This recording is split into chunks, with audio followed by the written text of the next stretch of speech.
Oh, sakto guys, may mga gulay tayo dito. Nagkikrib pa naman ako ng inabraw. Meron nga pala tayo ditong alugbati. Bale, tatalbosan lang natin to. Kukunin yung mga murang dahon at saka yung mga murang tangkay. Sabi nga nila, lasang lupa daw yun pero wapakils. Tapos meron tayo ditong okra, hiwain lang natin. At ito yung 29 pesos nating kalabasitas. Ang cute nga ng kalabasa na to. Hiniwa ko nga lang pala yan ng medyo maliliit bago tinanggalan ng butot binalatan. Sa ganitong way kasi mas nadadalian ako. Hiwain lang natin sa gusto nating size. I-prepare na rin natin yung ating sibuyas. Medyo damihan natin. Pati yung luya para mas masarap. Syempre, pag ginabraw, merong kamatis. Hindi pwedeng mawala to. Mas maganda kung mas red yung gagamitin natin. Isanin lang natin dito sa pot na may tubig kasama ng bagong isda at pakukuluan natin to hanggang sa lumabas yung kanyang lasa. Grabe pre, pagbukas pa lang, umalingasaw na yung bango. Ilagay na nga natin dito yung ating kalabasa. Mas matagal kasi lumambot yan. At pag malambot na, isalin natin yung okra at saka yung ating alugbati. Takpan at pakuluan hanggang sa maluto ng tuluyan yung gulay. Pwede rin pala kayo mag-add dito ng isda na prito, yung mga leftover, pero ako hindi na kasi tuyo yung aking pinartner dito. Tara kain!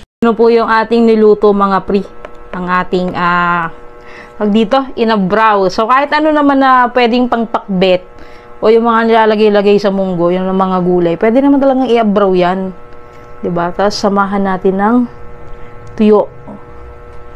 Yun. Meron pala akong sabaw dito. At magkukutsara tayo kasi yung kanin namin buhag-hag, mahirap siyang kamayin. Sarap ng sabaw. Walang kamote, walang papaya, di kalabasa.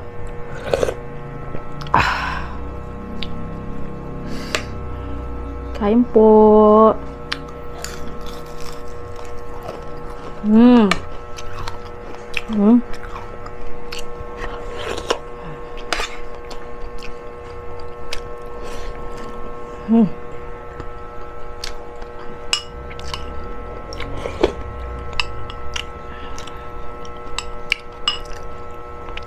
Sarap igupin ng sabaw.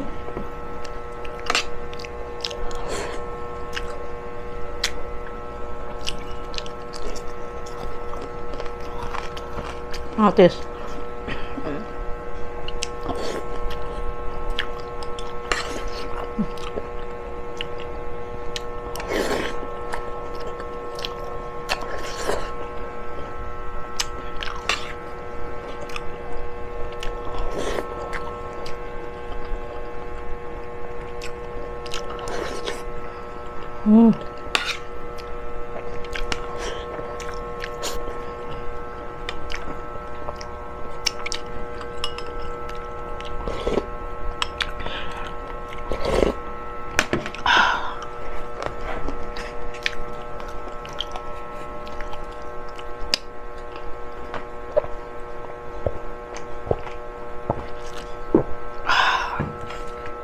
Ang sarap ng tuyo, tsaka halata mong sariwa yung tuyo kasi hindi siya yung pagprinito mo, hindi siya yung nadudurog.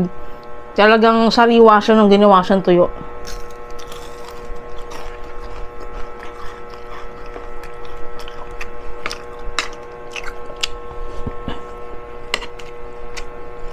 Ako lang.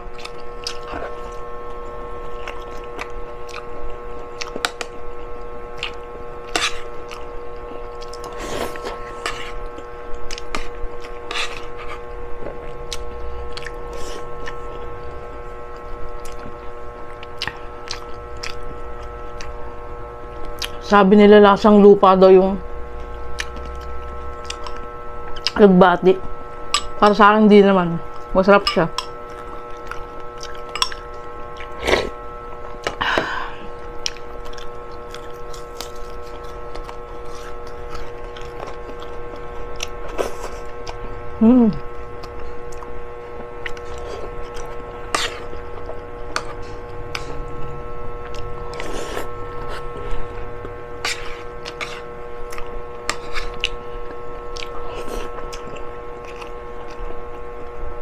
Matis.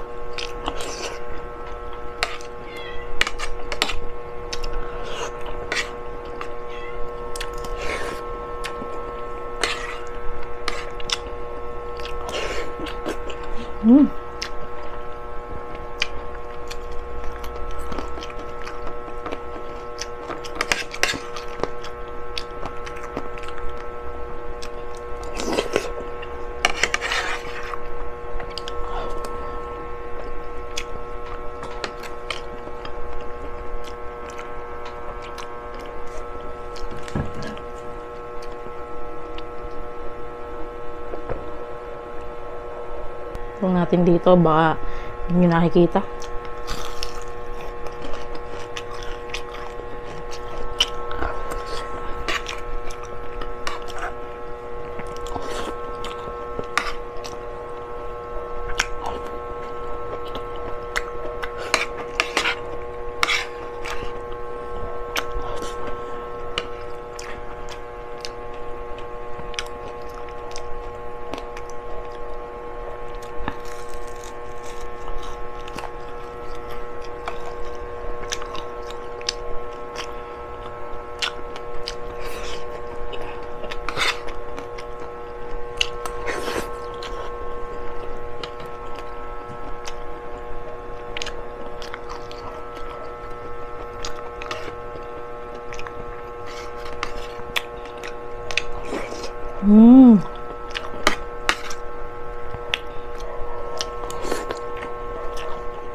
Kahit walang tuyo, ito lang eh. Tapos kahit papakin mo siyang sarap.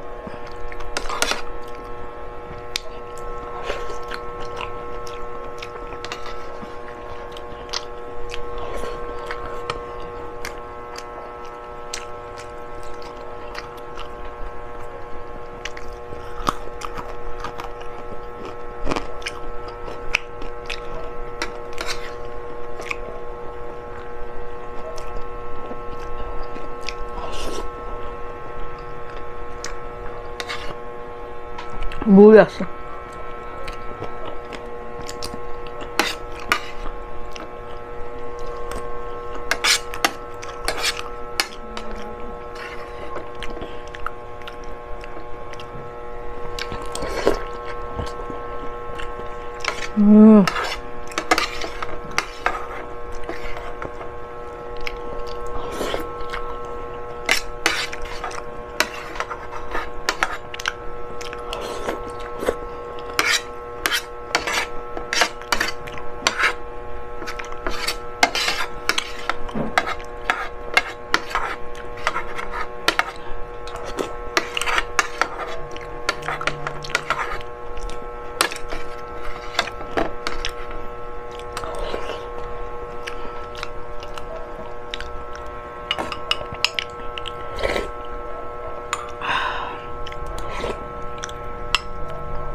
Asarap pag nilulunok mo yung sabaw. Alam mo yung lasa ng luya, nandito.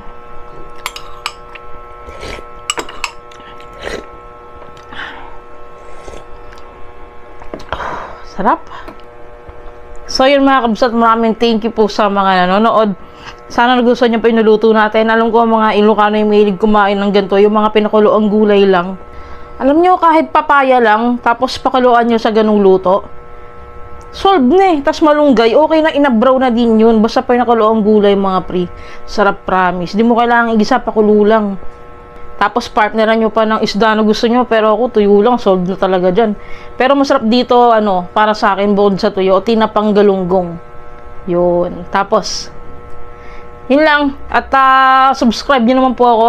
Hit yung notification bell para updated kayo pag nag-upload ako. Comment na rin kayo sa baba.